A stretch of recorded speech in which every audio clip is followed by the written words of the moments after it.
Jadi ketika saya dihubungi sama abang untuk wawancara, saya sudah 2 bulan lebih saya puasa, tidak mau bicara, tidak mau diwawancara.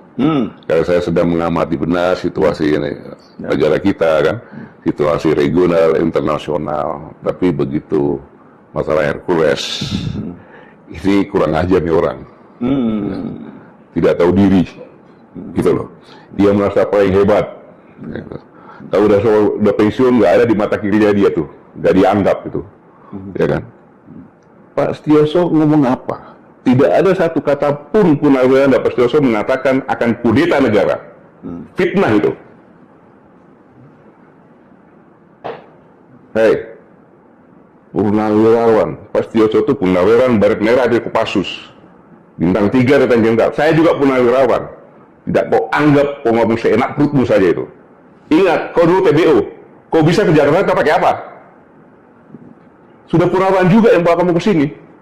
Kok ngomong seenaknya kayak gitu? Tidak sopan. Sudah jadi raja kok. Kamu itu kan preman, memakai pakaian ormas. Saya bisa buktikan. Kau itu preman. Grip Jawa Barat mengatakan kalau ingin didukung oleh Grip, pertama mencintai dulu Grip, baru mencintai rakyat. Pakai dong otakmu. Gubernur, bupati, wali kota itu harus mencintai rakyat dulu, karena dia mendapat rakyat, karena milih rakyat, bukan Grip. Preman itu. Yang kedua, ini yang membuat saya marah. Kejadian di Depok. Polisi itu adalah alat negara yang melaksanakan ketertiban dan melindungi masyarakat. Ketika akan mengangkat, dilawan, dikepung. Ya. Negara apa ini? Mobilnya dibakar. Negara, mobilnya dibakar lagi. Kalau saya diam, orang akan menyangka bahwa polisi udah nggak ada. Akhirnya ke preman. Ini bahaya untuk negara kesatuan Republik Indonesia. Satu, dia menghina pensiunan Kopassus. Kau juga menghina presiden saya. Jenderal Prabowo itu, kau mana Jenderal Kopassus? Pangkostrat presiden saya. Kau bilang bau-bau tanah lagi. Saya juga bau-bau tanah. Yang sopan bicara. Para Purnawirawan itu nggak ada satupun kata akan mengkhianati negara, akan kudeta, nggak ada. Itu mendukung. Mana ada? Pak Prabowo itu mantan Danjen Kopassus, mantan Pangkostrat. Masa prajurit TNI nggak dukung? Nggak masuk akal. Makanya pernyataan yang dapat itu kan mendukung, kecuali IKN. Ya. Dan memberikan masukan-masukan yang konkret berdasarkan pemikirannya mereka sendiri. Karena Purnawirawan itu, Hercules tahu, Purnawirawan yang di situ yang bicara itu, mereka adalah orang-orang gila. Gila mencintai negara kesatuan Republik Indonesia, termasuk presiden saya. Dia itu gila mencintai negara. Kau apa jasanya terhadap negara? Hidup di negara ini ya, yang sopan santun. Saya mohon maaf kepada saudara-saudaraku sebangsa tanah air.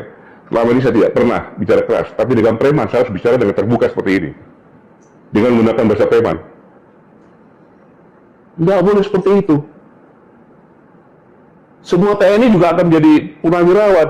Bahkan doanya prajurit itu agar bisa pensiun. Kenapa? Panjang umur pensiun. Sukses menjalankan tugas. Pak Setioso itu bukan langsung bintang 3 loh. Purnawirawan bukan langsung begitu loh. Mereka berdarah-darah. Termasuk saya juga berdarah-darah di Timur-Timur.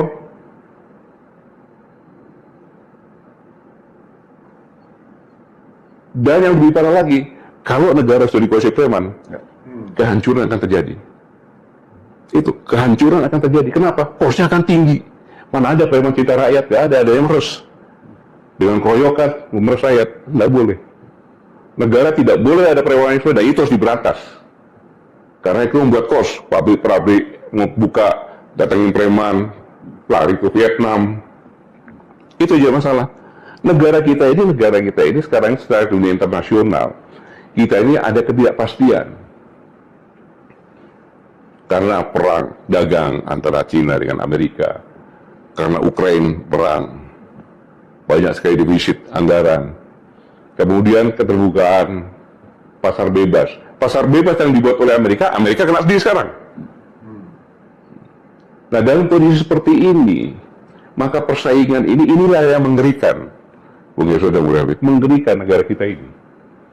Kita memang orang bilang kaya-kaya bagaimana? Karena sumber daya alamnya kita jual begitu saja. Kita jadi bangsa pasar. Kenapa kita nggak jadi bangsa industri? Karena kosnya tinggi. Saya pernah nyampaikan, kos industri di Indonesia itu antara 23 sampai 27. Average rata-rata sekitar 25%. Gimana mau bersaing? Nggak bisa. Kenapa? Ada premanisme, ada mafia-mafia, ya mafia hukum, mafia politik, mafia ekonomi. Sehingga indikasinya sekarang finansial turun kan? Kemudian nilai tukar rupiah makin merosot. Kemiskinan menurut WHO udah 60% malahan. 60,3. 60,3. Kalau kita biarkan premanisme berada, tak mempercepat kehancuran bangsa ini. Bangsa ini menjadi bangsa yang gagal. Makanya itu saya di sini mengajak, mari kita semuanya lupakanlah semuanya itu. Kita bergandengan tangan, karena bangsa yang bisa hebat, bisa survive dalam kondisi seperti ini, hanya bangsa yang cerdas, bangsa yang sigap, bangsa yang bersatu dan pantang menyerah. Karena apa? Kalau bangsa yang lemah, kalau terjadi berai, kita akan menjadi bangsa pasar dan kita akan tenggelam. Ingat, kita bonus demografi pada tahun 2030 itu 46% kalau salah masyarakat Indonesia itu, kalau dia tidak punya kerjaan, itulah kita tamat. Bencana demografi itu. Iya, bencana demografi. Nah, itulah yang dikatakan berhentikan premanisme, berhentikan mafia. Mafia itu, kalau saya bilang kongres terlalu sopan, itu mafia. Dia menguasai politik, dia menguasai ekonomi, dia menguasai hukum. Dan kemudian menguasai negara. Nah, itu untuk menguasai negara nanti ya. Sama dengan Grab ini, dia sudah masuk ke ranah politik, bahaya sekali. Jadi Pak Gatot, ini ada klarifikasi sedikit. Tadi mengatakan kita bersatu gitu ya. Tapi tentunya bersatu dengan elemen-elemen bangsa yang memang benar-benar mencintai negara ini kan. Bukan bersatu dengan preman dan bersatu dengan koruptor serta mafia tadi. Kecuali unless dia sadar. Ya, mau berubah kan begitu. Jadi kalau negara ini ingin bangkit, mari sama-sama kita berantas premanisme, kita berantas korupsi, kita berantas mafia. Itu maksudnya. Takutnya kan nanti di orang lain, wah ini Pak Gatot nyuruh kita bersatu, nggak bisa dong minyak dengan air. Kita clearkan dulu ya kan, jernih dulu airnya, baru kita bersatu. Bang Rev ini kayak pura-pura tidak tahu saja dia gitu. Ingin tegas yang membuat si kita ngomong sama audiens. Iya, yang menyebabkan kita ini menjadi hanya bangsa pasar, ya kan. Kemudian sumber daya alam kita ini nggak diproduksi langsung diekspor saja. Itu ya karena premanisme, karena mafia, karena korupsi, itu yang harus diberantas, gitu loh. Itu musuh masyarakat, itu cancer di masyarakat. Nah, kalau itu sepakat kita. Ya kita harus sepakat lah, kalau nggak sepakat, saya pulang aja begitu. Jadi clear ini ya soal iya, itu nggak boleh ada kayak gitu. Tapi begini, ini kan kelakuan misalnya katakanlah pejabat atau mantan pejabat. Iya. Kan ada kejadian kemarin tuh, wah tiba-tiba muncul sosok yang disebutkan Pak Gatot tadi kan.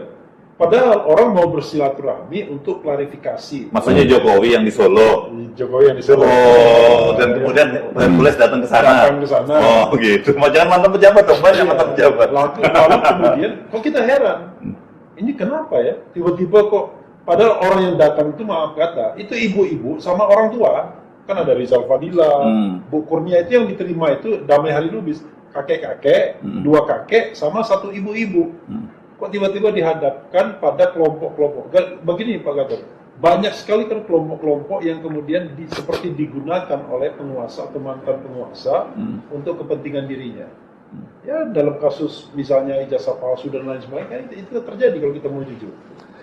Ya tentunya kalau itu benar-benar menggunakan preman, ya istilahnya sangat memalukan, ya kan, sangat memalukan. Masa rakyatnya sendiri yang saya yakin mereka dulu juga milih Pak Jokowi tidak terima, Prema malah diterima kan?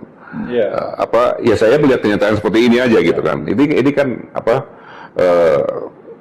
saya mau ngomong ya? Susah ngomongnya kalau kayak gitu, ya. Gelil.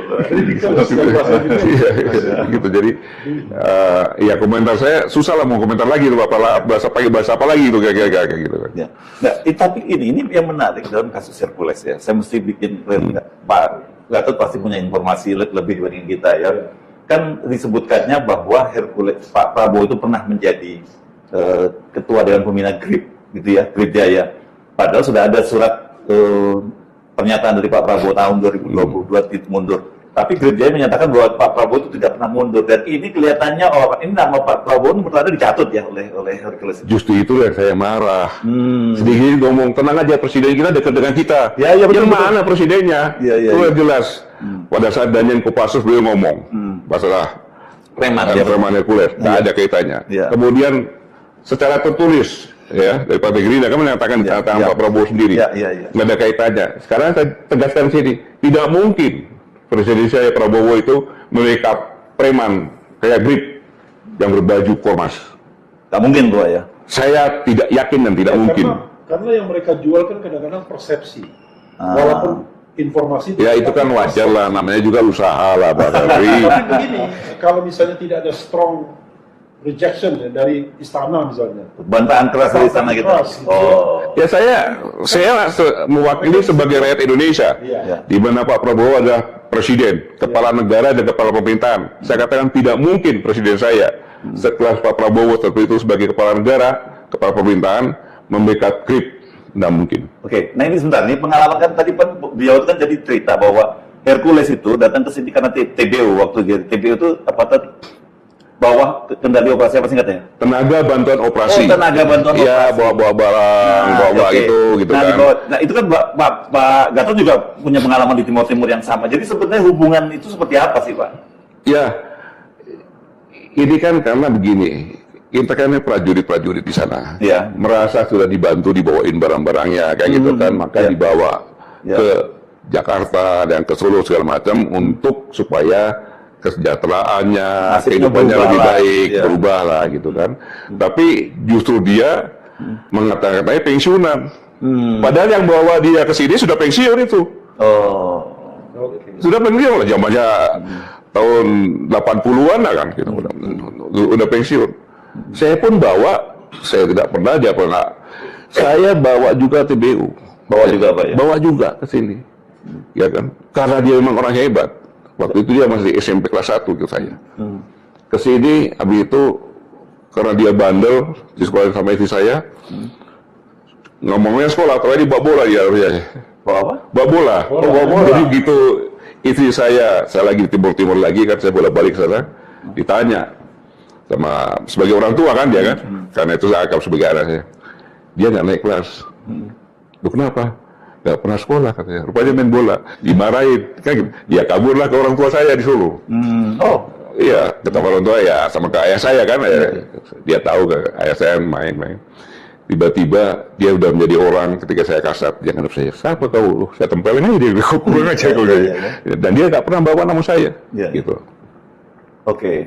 Nah ini kan penting diklarifikasi ya, Bung Refli, karena selama ini kan yang persepsi publik itu bahwa dia ini seperti itu karena dilindungi oleh Pak Prabowo presiden. Jadi karena dia berjasa dengan Pak Prabowo juga. Nah, dan dia mengklaim itu kan, dia selalu mengklaim bahwa apa jasanya ceritakan dong? Jasanya apa ceritakan? Karena negara Kesatuan Republik Indonesia ini jasanya apa? Berjasa terhadap Pak Prabowo-nya. Ya, jasa angkat barang kan dibayar juga itu kan. Cuma karena mungkin Pak Prabowo ya hatinya baik kan gitu. Kamu ikut mungkin, tapi saya yakin bukan Prabowo juga kan gitu. Kamu ikut ke Jakarta ya disekolahkan segala macam. Gitu. Masa kalau kita tahu gini, nama ini kan sudah lama ya, sudah katakanlah barangkali udah puluhan tahun ya. Dan kadang-kadang terkesan penegak hukum pun tidak bisa menjangkaunya begitu. Atau tidak berani bahkan pas malah dia pakai bahasa halus kan. Ya, saya kali ini saya angkat topi dengan kepolisian Republik Indonesia, ya yang di Depok dia berani karena dia tahu, ya kan, dia berani dan kita lihat saja, ya kan, sampai di mana proses hukumnya. Ya. Saya sampaikan kau jangan takut, itu hanya bawa nama presiden saja. Waktu Danjen Kopassus jelas kok ada videonya, nggak ada kaitannya dengan Hercules. Iya. Ya. Karena banyak sekali kelompok-kelompok ormas itu yang memang mempersepsikan dekat dengan kekuasaan dan cenderung berbuat sewenang-wenang. Ya. Nah, tapi de facto kadang-kadang mereka juga memang ada jabatan di, misalnya komisaris BUMN, ya kan, datang sok jagoan atau kemudian ngancam orang Noel gitu kan. Ya. Lalu hal seperti itu terjadi. Jadi gimana? Apakah semata-mata salah mereka atau sesungguhnya kekuasaan pun tidak tegas untuk menyeleksi dan membatasi preman-preman ini? Ya mungkin tidak mendengar ya, makanya dengan forecast kita ini sampai ke Pak Prabowo, ya sampai pemerintah, kita berantas premanisme karena itu akan menjadi cancer dari masyarakat. Karena masyarakat sudah susah lagi, ditambah susah lagi gitu kan. Karena definisi saya mungkin Mas Hersu, preman itu sederhana, yaitu orang yang biasa menggunakan kekerasan, terutama kekerasan fisik untuk mencapai tujuannya. Dan keroyokan. Iya biasanya. Kalau kita kan ibaratnya kita berargumentasi, kita berdebat, kita buka buku, kita ada ilmunya kan. Kami. Ya, kalau Pak Gatot kan juga bertempur. Ya, sekarang ya. Iya. Jadi kita berargumentasi. Nah, argumentasi itu kadang-kadang dihadapi dengan kekerasan fisik yang nggak mungkin juga kita layani gitu. Ya, karena itu kan penegakan hukum harus jelas. Dan negara harus hadir di situ. Ya. Masa tiba-tiba Hersu Beno berkelahi kan nggak mungkin. Oke, Pak Gatot clear ya soal ini ya, soal preman dan sebagainya, tegas sikapnya jelas beliau dan saya kira ini meskipun mungkin kita nggak akan mendapat konfirmasi langsung dari Pak Prabowo, tapi sebagai sesama perwira yang juga sama-sama di Timur Timur, kita bisa dapat gambaran lah seperti apa sebenarnya kedekatan. Sama-sama bintang 4. Ya, oke. Ya waktu itu saya masih letnan atau kapten ya ketika Pak Prabowo di sana, beliau memimpin tim Bravo dan saya bergerak bersama-sama tim Bravo juga gitu sana. Iya.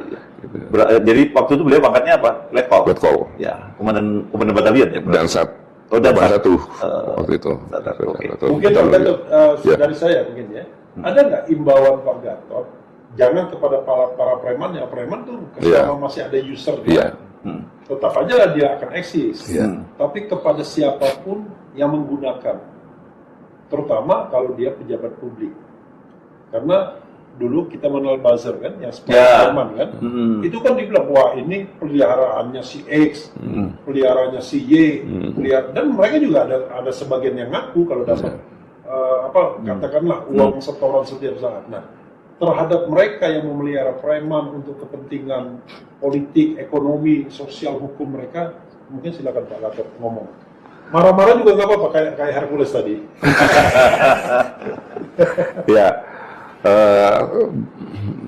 Bung Hersu, Bang Refli, selama 2 bulan ini kan saya merenung. Merenung, ternyata semakin saya merenung, semakin saya mendalami kondisi dunia dan kondisi negara kita, semakin menakutkan. Ya. Rakyat kita sudah 280 juta sekarang ini. Kemudian kondisi ekonomi kita hanya bagaimana menjual bahan baku, ya kan? Kemudian kembali ke sini menjadi pasar karena kita rakyat banyak. Ketika terjadi perang pasaran Cina sama Amerika, kemudian Ukraina semakin Putin juga menyatakan ini, dan kita sama-sama tahu bahwa teori hegemoni yang disampaikan oleh Amerika dengan global paradox, yaitu keterbukaan, demokratisasi, lingkungan hidup, HAM, itu kan semua kan kaidah-kaidah hukum yang ditentukan sebagai polisi dunia. Sekarang ini karena perang berkepanjangan, karena kondisi ekonomi yang sulit menghadapi perang dagang, mereka tidak lagi menjadi polisi gitu kan. Nggak ada polisinya. Nggak ada polisinya gitu kan. Istilahnya. Nah, sekarang ini dampak dari 2 kejadian di dunia ini ada ketidakpastian ke depan bagaimana, ya kan? Kita sudah kena lompatan teknologi yang dulu waktu saya masih menjadi kasar sampaikan tambah dari peak oil theory akan menjadi orang lebih hemat lagi, tidak menggunakan orang. Kemudian kalau dulu saya bilang pakai laptop bisa lihat ke pasar gitu kan, sekarang tiba-tiba ada Grab dan sebagainya. Sehingga itu perangkap teknologi IT ini membuat lebih efisien, maka sumber daya manusia lebih kecil. Ini berkaitan dengan ini. Kemudian kita akan masuk lagi ke mungkin 2025, 30-an itu kuantum, di mana hitung-hitungan apa itu lebih cepat, ya kan, security segala macamnya. Nah, ditambah yang tadi ya, akhirnya kita hidup di hutan belantara rimba yang terjadi hukum rimba, gitu. Siapa yang kuat, dia makan yang lemah. Siapa yang ekonomi kuat? Yang ekonomi kuat adalah dia bisa memproduksi dengan low cost, kemudian dia bisa menggunakan high teknologi, kemudian dia bisa menghasilkan high performance atau barang yang bagus, ya. Kemudian dia bisa menjual dengan low price. Itulah yang jadi pemenang, gitu. Nah, kita sekarang ini yang saya sampaikan tadi, kita sudah high cost, ya kan, produksi. Kemudian tidak dibarengi dengan teknologi yang canggih, sehingga barang yang dihasilkan pun kualitasnya tidak tinggi, tetapi price-nya mahal. Siapa yang mau beli? Gitu. Dan ini semuanya kemakan dari jadikan pasar oleh China. Nggak salah dia cari pasar sini. Kalau kita punya bargaining position yang bagus, kita ngomong dong, oh, lu kesini dong barang-barang lu, ya kan, gue pakai merek gua, ntar gue jual ke sana, bagi-bagi keuntungan, kan bisa seperti itu. Tapi ya enggak kan gitu, jadi pasar. Nah ini dalam kondisi yang seperti ini, ya kan, bagi orang-orang tadi yang memelihara preman, saya minta sadarlah, kita sama-sama berjuang bersama-sama, karena bangsa yang hebat adalah bangsa yang tangguh, bangsa yang cerdas, bangsa yang sikap menghadapi situasi, dan bangsa yang bersatu. Itu modalnya. Nah sekarang kita sama-sama bersatu untuk negara kita ini, kan? Apalagi preman terus dihilangkan, makanya korupsi dihilangkan. Semua kita rakyatnya bersatu, lawan itu premanisme, lawan itu mafia, lawan itu korupsi, mafia hukum segala macam, teriak semuanya sama-sama. Cocok. Salaman dulu kita. Oh, mau salaman ya? Oke, terima kasih. Belum. Ini ada soal kan dari kenapa kemudian ribut-ribut Hercules tadi itu ya. Itu karena sebenarnya dia kelihatannya pasang badan. Kan ada 8 poin tadi yang Pak Gatot sebut ya, para purnawirawan itu. Yang paling diributkan sekarang itu kan memang poin ke-8. Soal tuntutan agar Gibran itu ganti lah, dimakzulkan. Bahasa hukumnya gitu ya, dimakzulkan ya. Tapi bahasa di situnya dicopot dan sebagainya. Pak Gatot sendiri memandangnya seperti apa? Apakah memang harus seperti itu?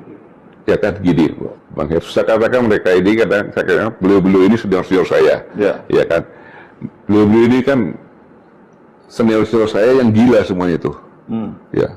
Gila sangat mencintai negara Kesatuan Republik Indonesia, itu poin yang pertama. Yang kedua, sama dengan saya, beliau-beliau itu sadar bahwa umurnya nggak panjang lagi. Ingin husnul khotimah. Nah, kenapa? Baru 52 kan sekarang. Ya, kenapa? Karena beliau-beliau dengan saya pernah bersumpah. Yang tidak bisa dihapuskan apapun juga, secara pribadi semuanya, karena demi Allah saya bersumpah akan selalu setia kepada negara Kesatuan Republik Indonesia yang berdasarkan Pancasila dan Undang-Undang Dasar 1945. Kekhawatiran terhadap negara ini dalam kondisi yang sekarang ini yang berkaitan dengan Gibran, itulah yang beliau itu bersuara. Itu ketakutan karena kecintaan pada negara untuk menyelamatkan negara, ya kan? Membantah silakan, ya kan? Membantah silakan, jangan menghina perorangan dong. Apalagi ngomong purnawirawan, saya kan purnawirawan, presiden saya juga purnawirawan dong. Siapa lu kan gitu? Saya pun kalau dikatakan, itu kan non konstitusional, ya nggak ada masalah. Kan di argumen itu argumen yang dikatakan Bang Refli, gunakan otak lagi loh. bukan menggunakan otot gitu. Jadi kesimpulannya, saya berpikiran positif bahwa Purnawirawan itu sangat cinta kepada negara dan khawatir beliau tahu situasi ancaman. Kalau nanti tidak disampaikan, tidak ikut berjuang, maka ketika dibangunkan tadi kan, ya dibangunkan, terus ketiga apa? Tangan bicara, mulut terkunci, mulut terkunci, mulut terkunci, tangan dan kaki bicara. dan yang bicara. Nah, tangan yang bicara kayak dia saksi kan gitu. Lagunya Chrisye ini. Cuma sekali doang dia rekam. Iya. Saya nyanyikan lagi. Ya, kan itu kan. Itu yang ditakutkan gitu loh. Jadi sangat wajar menyampaikan hal semacam itu. Ya. Kan warning. Ya. Itu kan warning kan gitu. Ya. Warning yang disampaikan kepada penentu kebijakan. Iya. Bukan mereka mengeksekusi. Iya. Apalagi menekan, Tidak, mengancam. tidak ada kan itu disampaikan kepada presiden. Karena sebenarnya mereka mau minta waktu bertemu dengan presiden sebelumnya kan. Ya, tapi belum ketemu. Iya, dengan cara seperti ini kan sampaikan kan Dan sampai juga masalahnya. nanti kan. Iya. dalam negara demokratis, ya usulan itu wajar saja. Ya. Yang tidak boleh itu melakukan perbuatan anarkis. Ya. Dan yang dilakukan kan Ya. rapat, menyampaikan pendapat, ditulis, ditandatangani, disampaikan kepada presiden. Ya. Oke. Walaupun saya tidak ada di situ karena saya ada acara Oke, kawinan di nah situ. itu kalau gitu kita pertanyaannya, sikap pribadi Pak Gatot sendiri, saya nggak tahu sebagai personal atau sebagai presidium Iya. koalisi aksi menyelamatkan Indonesia, apakah itu salah satu menurut Pak Gatot memang langkah yang harus dilakukan untuk menyelamatkan masa depan bangsa ini? Nah, Sebelumnya klarifikasi, di situ ada 103 jenderal ya, yang tanda tangan. Pak Gatot ikut tanda tangan nggak? saya tidak. Nggak yakin. Klarifikasi. Ya. Oke, lanjut, silakan. Ya, saya katakan tadi kan itu persepsi dari para purnawirawan Ya. karena kekhawatirannya. Ya. Karena kekhawatirannya. Saya tidak ikut situ karena saya ikut tadi di perkawinan di teman saya gitu. Jadi ya saya pikir suatu hal yang wajar dalam demokrasi ini menyampaikan pendapat seperti itu. Ya. Itu pendapat loh. Kecuali dia melakukan sesuatu yang untuk menjatuhkan, itu tidak boleh. Ya, ya. Kan gitu. Tetapi beliau menyampaikan, ya terserah atau presidennya gimana nanti kan. Ya, ya, ya. Ya, apa salah? Ya tidak. Menyampaikan kepada presiden, mau apa aja terserah aja. Mau minta duit pun boleh. Kan gitu. Nah ini kelihatannya kenapa yang sebelumnya kita bicarakan, kenapa kemudian Hercules marah dan mengata-ngatain Bang Yos sebagai mulutnya udah bau tanah dan sebagainya, itu kan berkaitan dengan pernyataan Bang Yos tentang kekhawatiran dari para purnawirawan. Itulah yang menyebabkan saya marah, menyerang pribadi, dikatakan purnawirawan sudah bawa tanah, saya juga dong, presiden saya juga dong. Siapa dia kan gitu? Ya. Tapi terkesan dia pengen cari sandara. Jadi seolah-olah yang diserang ini, yang dikritik ini presiden. Padahal jelas kan poin Ya, yang- 8 itu ya, ya. wakil presiden. Ya cara preman kan berarti kan sandarannya kan? Cara preman kan gitu. Jamin fitnah kan gitu. Mau Ya. kudeta, mana kudeta mananya? Memanipulasi lah Ya tepatnya. manipulasi berita kan gitu. Iya, iya. Itu kan dia jelas kalau videonya ada. Ya, ya. Kapan Pak Soso mau kudeta sama presiden? Nggak ada. Nggak ada. Bang Yos malah merasa dia sangat dekat dengan Pak Gatot, Iya, dengan kan. Pak Prabowo gitu. Yang 8 juga kan nggak ada yang nonton presiden. Nggak ada. Ada yang tidak dukung hanya KN saja kan gitu. KN. Itu apa salahnya gitu kan. Gitu. Ya. Masalahnya gini loh. Kalau ini dibiarkan, ya kan, kasihan prajurit. Oh. Iya kan, prajurit itu jangan, berarti kalau gua jadi purnawirawan diinjak-injak sama preman. Kita purnawirawan suruh prajurit masih di depan. Gawat ini. Jadi Iya. tanggalnya itu hilang ya kan. Iya, wah, berarti kalau saya presiden, prajurit saya jagoan-jagoan, kan gitu. Yang prajurit tua ini jagoan-jagoan juga. Kalau ada masalah yang menghancurkan negara, nggak usah dipanggil. Cari rampokan senjata kita bergerak, gitu kan. Gitu. Jadi jangan ngomong seperti itu nggak enak gitu. Ya, ya. Oke. Closing statement mungkin ya. Oke. Pak Gatot silakan closing statement. Apa pesan yang ingin disampaikan? Baik saudara-saudaraku sekalian, tadi saya sudah menyampaikan bahwa negara kita ini bukan karena kita, tapi terancam dengan kondisi yang terkini karena dunia ke depan tidak ada kepastian dengan perang dagang, dengan kondisi Ukraina, tidak ada alternatif lain. Kita sekarang ini masih sama-sama kita bergandengan tangan, bersatu untuk memerangi premanisme, mafia tanah, mafia hukum, mafia politik, mafia ekonomi, korupsi, semua yang akan membuat negara ini rusak. Kalau kita tidak punya apa-apa dengan suara, kita serang pimpinan negara kita untuk minta berbuat agar bersama-sama dengan rakyat bersatu untuk memerangi yang tadi, mafia, premanisme, korupsi, dan yang akan merusak negeri ini.